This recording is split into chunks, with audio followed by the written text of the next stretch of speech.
Authors Over 50, Writing in Life's Sweetest Third. Authors Over 50's weekly podcast celebrates writers and their journeys to publication. Writing after 50 is a whole story on its own, so let's skip to life's sweetest third and talk with authors about their journey from pen to publish. Welcome. I'm Julia Daly, your host, and I invite you to listen to interviews with writers who've achieved their goal of publishing a book just later in life.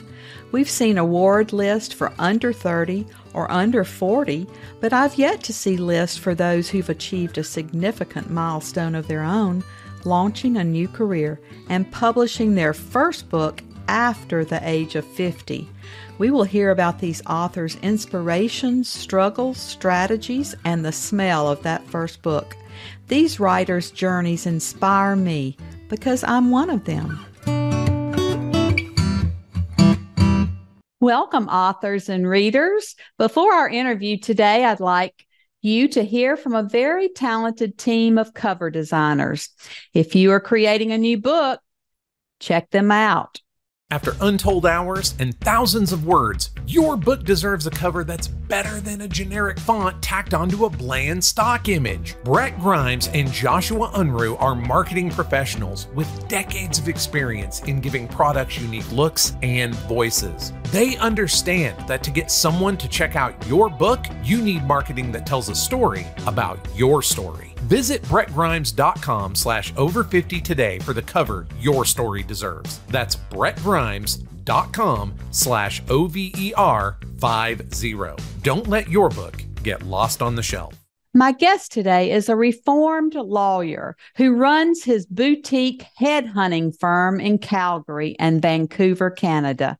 He practiced securities, mergers, and acquisition, but did not let it stifle his love for storytelling and writing, first inspired while completing his undergraduate degree at St. Thomas University in New Brunswick. As a mining brat child, his family moved yearly to remote towns, nurturing his broad pan-Canadian outlook and an equally endearing small-town personality. He lives in Calgary and spends his spare time cooking, drinking wine, and chasing soccer balls while coaching and shuttling 3 active children. Welcome to Authors Over 50, Brent J. Ludwig. Thank you very much. Happy to be here. Brent, our opening question on Authors Over 50 is always, what took you so long to write your first book?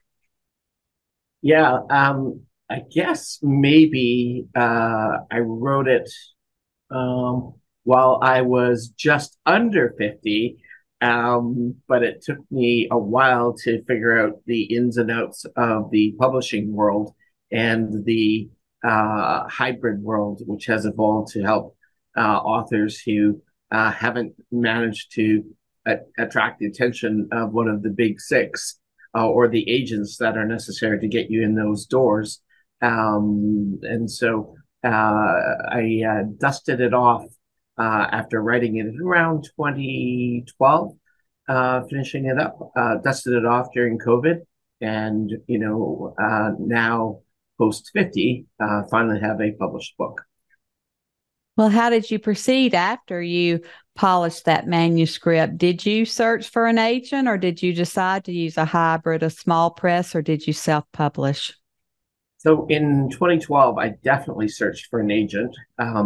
You read all the books that tell you have to make 300 inquiry letters as a first-time author and hope to get an agent, and then the agent will hope to get you a book deal. I thought, I'll just pick a few that make a lot of sense for my genre. And I sent out, I think, 9 inquiry letters. And those were the big packages with full copies of manuscripts and floppy disks and all the other things that they all required.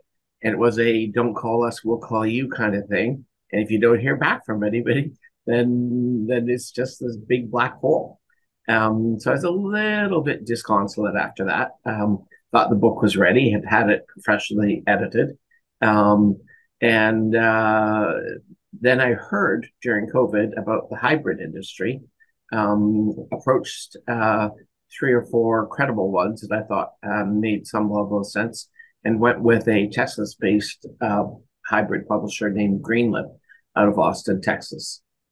And Greenleaf has been fantastic. It's an amazing, high quality, very professional hybrid publisher. That's only about an hour and a half from me. So great to have you in the state of Texas. Oh, I've been there a few times myself. Well, you probably had a leg up on the whole process because you have a headhunting boutique. And so that might have been kind of the same process in trying to find someone. Yeah, I mean, what I do on the professional side of my universe is uh, somewhat similar in that I often represent a high level candidate who is looking for something to do. It's often also the executive search side where an organization comes to me and asks me to find them somebody, and then I go out and find them. I mean, but occasionally I sort of act like Jerry Maguire and do that sort of agent type thing as well. I love that. What do you think is the most challenging part of your artistic process? Because you're juggling your day job and then your artistic process. You pretty much answered it for me. It's finding the time. And I find that if you're going to write, and I'm sure you know this well, you really need those quiet blocks of time. If you put together 10, 15-minute periods of time, you get very little done. But if you put all 10 of those 15-minute periods of time together, you can be very productive. And you can't be taking interruptions. You've got to let your head flow with a story, and then your fingers follow. But that doesn't work so well if you're constantly interrupted. And I'm busy, so it's hard to find the time. It's really just time. And I do need that uninterrupted time and total silence. Everything has to be just perfect for me to be able to create. And I've interviewed people who say, oh, no, I was writing on the back of my check stub in the pickup line at my child's school. And I'm just, I don't know how people do that. I don't know either. Although I do occasionally write while I'm lying in bed, half asleep or dreaming or in that semi-conscious state. Like I find myself, I don't know, maybe working through a challenge where I've got to get past something in order to go to the next stage of the book. Those moments, I do wish I had, a little recorder beside the bed or whatever I could, just quickly, and I probably could do that with my phone, voice memo a little bit of what my brain was thinking. Although many times when I have tried that, I realized that it was nowhere near as clear and lucid as I thought it was in the middle of the night. That's so true. And so many of our authors tell me that their premise came to them in a dream. And I'll say, well, you must have to write it down as soon as your eyes pop open because those dreams just vanish. Yeah, in fact, mine didn't come to me in a dream, but I had the idea, and I knew how I needed to set the stage for the story. And so I was writing and rewriting the opening paragraph of my book, lying awake at night kind of thing. And my wife said to me one morning, and I remember this clearly, we were down in Scottsdale on a vacation with the family. And she said, wow, you look horrible. Did you not get any sleep last night? I said, well, no, I actually didn't. And she said, why? What's wrong? I said, well, I think I know how to open my book that I want to write, but I keep rewriting the opening paragraph in my head. And she said, really? That's keeping you up at night? I said, yeah. She said, you know what? I've got the kids. go bang it out. Go write. Get it out of your head. I said, okay. So she took the kids for an hour and a half, and I just banged out 20 pages. And she came back and read it. She said, oh, okay, I guess you should keep writing. And that's literally what happened. That's so great. And those first paragraphs are supposed to be so vital to a reader continuing to read our books, or if they're standing in a library or a bookstore, if they're flipping through, that first paragraph has got to grab them. So that was great for you to be able to do that. But what was the inspiration for that book? Oh, the inspiration for the book is multifaceted and a little bit complicated. Um, I've long been exposed to a family that went down to Africa on a development project. They're supposed to be there for 2 years, and this family was meant to build a modern dairy farm. I was living in New Brunswick, Canada at the time, and dairy farming was a huge part of the economy there. And they were sent there to improve the local dairy farming production methodology. And so they literally went down there, built a farm. The government gave them 6,000 hectares or something to that effect. And they imported a bunch of Canadian dairy cattle down there to breed with local zebu cattle, whose production is, less than, 1/15 of what a modern dairy cow in North America produces, and sort of set all that up to help feed, a poor and hungry population. They lasted just over a year down there. The corruption and red tape and everything just was so frustrating to them. Nevertheless, the project went on for 10 years, and ultimately they turned over a fully functioning modern dairy farm to this government. It was a country called Malawi, in 10 years' time. And within 4 years, the farm was done. The machines had all broken down. The cows were dying. The crops were failing. And it's now a tourist lodge outside of the capital city of Malawi, and I actually went and stayed there for a while just to get grounded with what had been there and how it all worked, and talk to the owner of the place and that sort of stuff. So that was one element of the inspiration. The other element of the inspiration was a book written by a woman by the name of Dambisa Moyo, and she's now a member of the House of Lords in the UK. She's a Zambian woman with a PhD in economics who postulated that in order to fix sub-Saharan Africa, we have to stop rescuing her every time there's an international humanitarian crisis. We have to cut Africa off from aid completely, because her theory was that until you do that, they have no incentive to effect the underlying structural changes necessary in order to make it a self-sustaining change that helps their people improve the quality of their lives. And I thought that this was an amazing theory. Like, if you're going to help someone, you have to cut them off. Like, it sounds exactly opposite to the prevailing theory. And I read her book eagerly and keenly. I've got an MBA in business. I can understand economics and finance quite well. But most people would read that book and either find it really dry or too technical in order to understand the principles and the messaging. So I thought, what if I could write a book of fiction that incorporated some of these ideas and other sort of developmental theory ideas into a book, but kind of dumbs down the message a little bit and wraps it all up into an exciting story that people would read and kind of learn something without really knowing that they're learning it. And so those were the two kind of inspirations for what I did. Well, that's just really fascinating to me. And I'm just thinking about the logistics of getting all of those cows to Africa.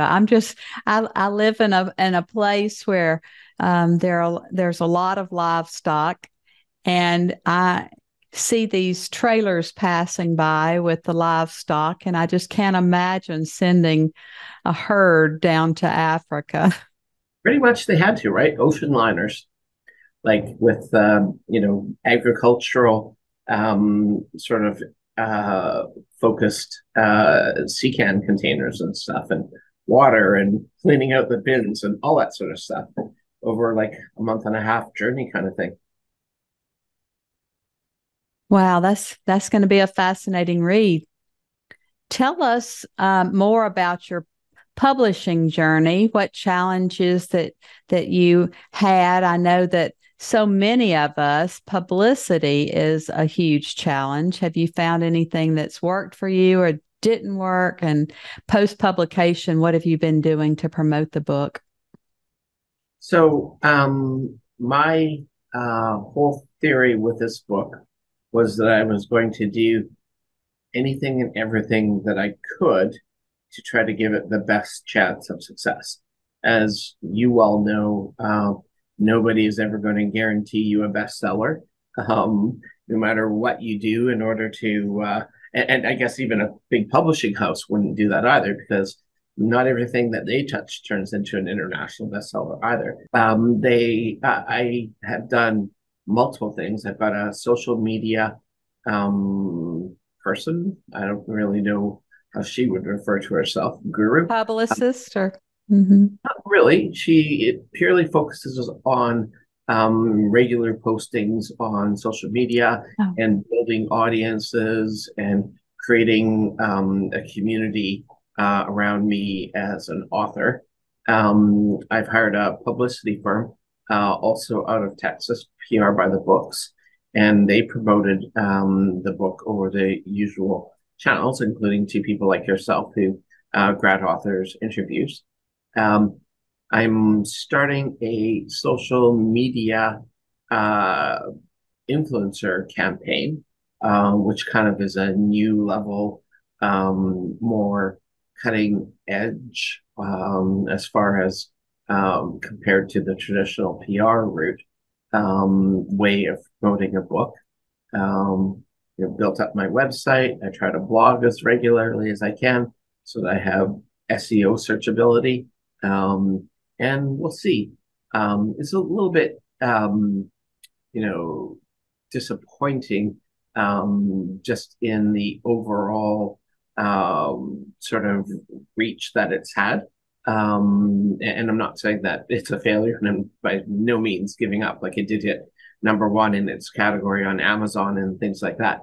But at the end of the day, I've got a message to convey in the book, and I only really succeed if that message has broad distribution.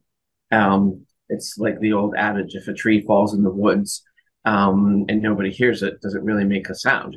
It's nice to have a book that has this interesting message, but I got to get it out there. And so I'm still absolutely focused on and working to do that. Well, I try to encourage all the authors that I speak to think long term, because, we think that these books have to hit #1s, which yours did, and that's a huge win on Amazon. But these books don't have to be discovered in the first 6 months of publication. I'm discovering books that are years old and still, beautiful material. And so I think that we can look in the long term, because even the big 5 or 6 or however many there are now, a lot of their authors don't earn out their advances, and they are required to do their own publicity as well. So a lot of times we long for, being one of the big 5 or 6 authors, but they're facing the same challenges that the rest of us are from, small and micro presses and hybrid presses. Yeah, for sure. And that is true. I also have to get myself into the mindset of a community of followers being an asset. And that's hard for somebody who grew up in a physical material world to understand the value of building a followership, which I guess you've had to and have already figured out in the context of what you do. So yeah, the creating of a community of people who follow you and are excited about the next book that I've got in the works is a valuable asset to have. And so, yeah, for sure, it's a long game. Books have permanence; like they don't just evaporate. I just want to keep trying to do the things that help it to take off and hit the success level that I want it to have. Well, you mentioned a second book, and that's always one of my questions if you have another book in you. So tell us about that. Is it a sequel or is it a standalone? It's absolutely a sequel. To those of your readers who have read the book, or sorry, listeners, I guess, or viewers, the book feels like it leaves you hanging. I've had many people who've really enjoyed the book be quite angry with me for the ending because it smacks of a second book, and for sure, the second book will have the same principal title, "Those Who Would Be King," but instead of "The People's Prince," it will be "The Return of the Queen." And there's an epilogue in the book that hints at what's to come in book number 2. So absolutely a sequel. Well, that's great because they say that as authors, we really don't start earning out until we have a series. And I think that means at least 3. Yeah, and that's been my plan, not just to hit that number, but because to me, that's how I've always thought of it. I've always envisioned it as a 3-part series. Got an idea and have done a little research on the next series of books, which would be a separate 3-part series, but got to get through this one first. And then you have a better chance to sell it to a streaming service, to a studio, so they can use that as a series. So that's exciting, really. Yeah, it's fun. Well, why don't you tell us a little bit about the passage that you've brought to share today, and then read from your book so we can hear that tone and voice. Sure. And it's funny because when anybody ever asks me, what passage or what paragraph or what part of the book are you most proud of? Since I already told you the story, you know how much time I spent crafting the opening paragraph in my mind. So I'm going to read that. And, like you said, it is meant to be the hook for the book. I'm actually very proud of this cover. I'm not sure how much of it you can see, but Greenleaf did a really good job with their designers. A whole bunch of hands reaching for a crown. And the crown it's beautiful with the black and the gold. Yeah, the crown is smeared with blood. You probably can't see it, but there's an outline of the continent of Africa in the background, and it's outlined in blood red. It's all like really neat, and I've really enjoyed working with them on putting it together. Again, the whole first paragraph is meant to hook the reader, or at least that's what I meant it to do. And it isn't actually conventional start either. I was told that you should start a novel with your principal protagonist.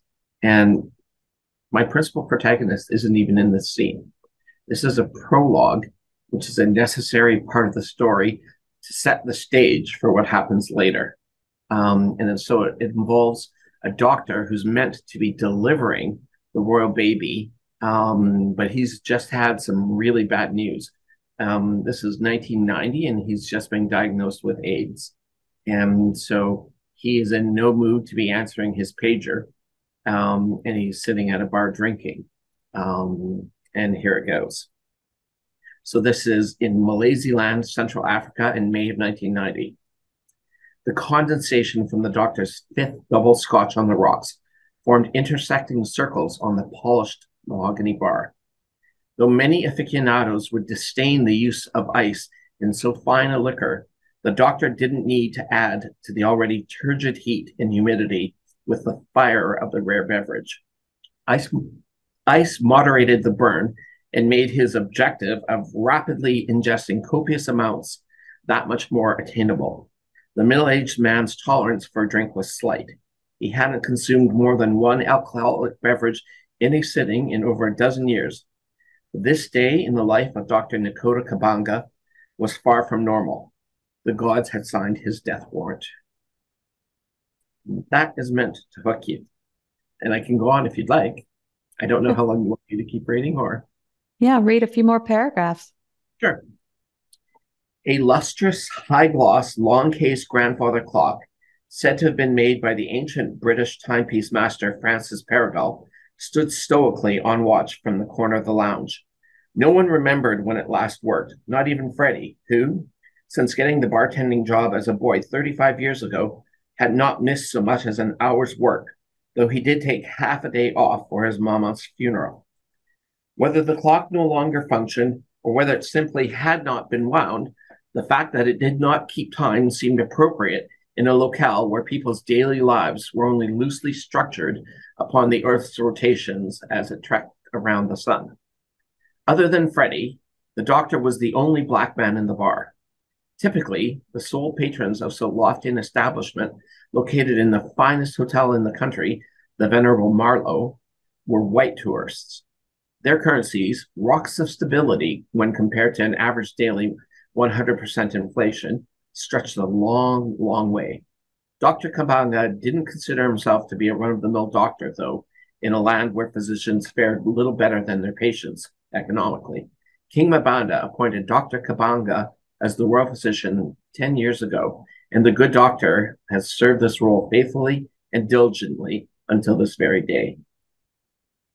Dr. Kabanga slumped as he swirled the remaining liquid in his glass. Although his professional life was outwardly a resounding success, his personal life was roiling in turmoil.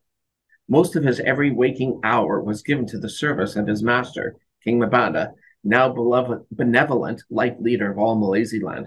The good doctor had long put second his family, friends, and all personal pleasures and pursuits to the service of his king. Initially, it had been easy. As the king's personal physician, Nakota enjoyed wealth, comfort, and respect beyond the wildest dreams of ordinary Malaisilanders. His family had grown and prospered under the regime whose health he so carefully oversaw. He adored his son and daughter, aged 7 and 9, as he did his newest family addition, a bit of a surprise, a little girl who's nearing 9 months of age. But today, thoughts of the family he loved were blurred as the effects of the alcohol set in.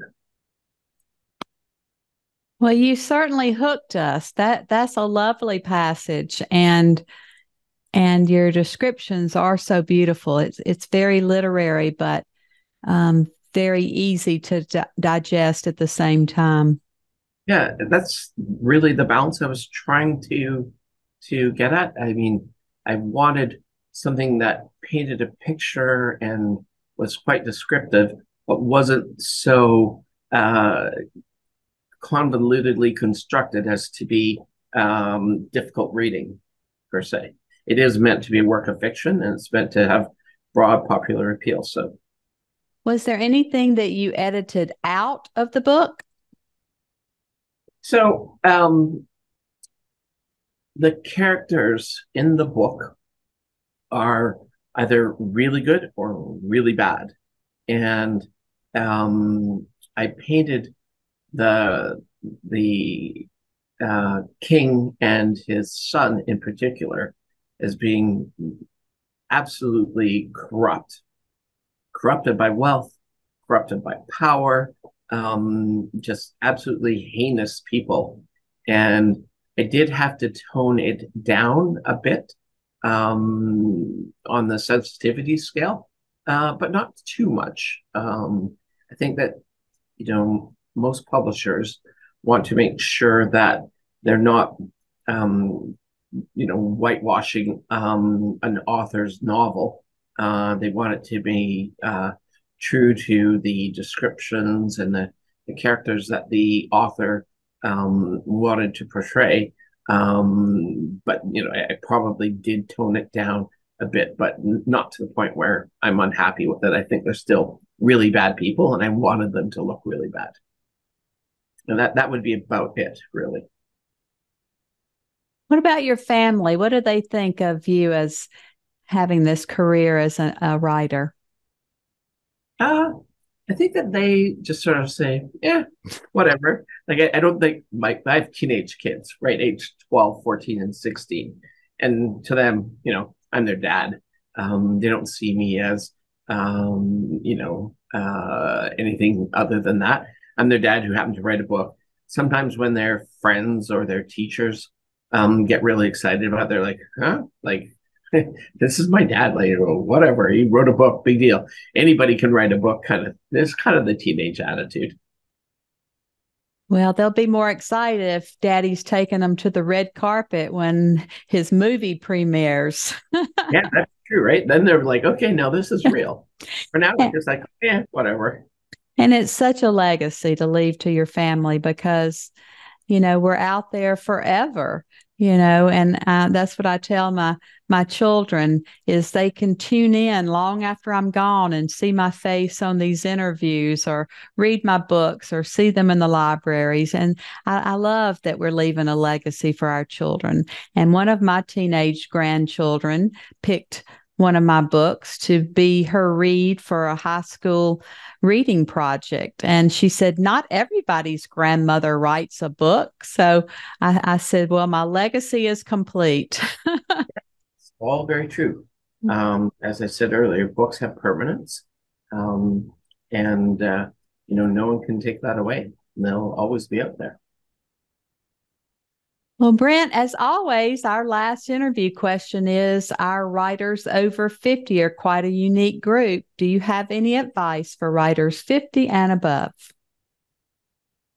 I don't think it's specific to people or writers 50 and above. I just think that people who are passionate about writing need to find and make that time. Because if you don't make that time, it doesn't happen. And the world is a better place for every single book that's written, and that would include the one that's floating in your head.